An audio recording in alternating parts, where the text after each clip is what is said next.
आज की पौराणिक कथा का सार है, आखिर पाप कहाँ कहाँ जाता है। इसी संदर्भ में एक बार एक ऋषि ने सोचा कि लोग पाप धोने के लिए सभी लोग गंगा जाते हैं।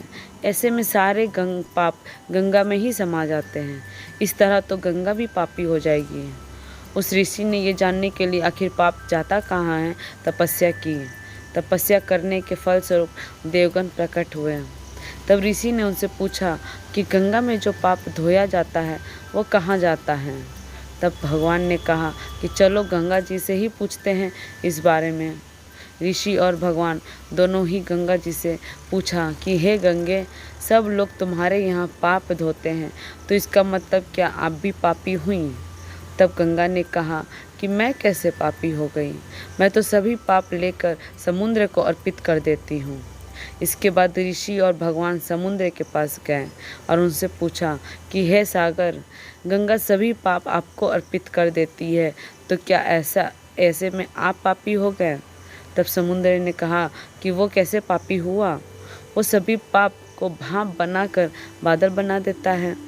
अब ऋषि और भगवान दोनों ही बादल के पास गए, उनसे पूछा कि हे बादल, समुद्र पापों को भाप बनाकर बादल बना देते हैं, तो क्या आप पापी हुए? बादलों ने कहा, मैं कैसे पापी हुआ, मैं तो सभी पाप को वापस पानी बना देता हूँ और धरती पर गिरा देता हूँ। इससे ही अन्न उपजता है, इसे ही मानव खाता है। उस अन्न में जो अन्न जिस मानसिक स्थिति से उगाया जाता है और जिस वृत्ति से प्राप्त किया जाता है और जिस मानसिक अवस्था में खाया जाता है, उसी के आधार पर मानव की मानसिकता बनती है। यही कारण है कि कहा जाता है कि जैसा खाएं अन्न वैसा बनता मन।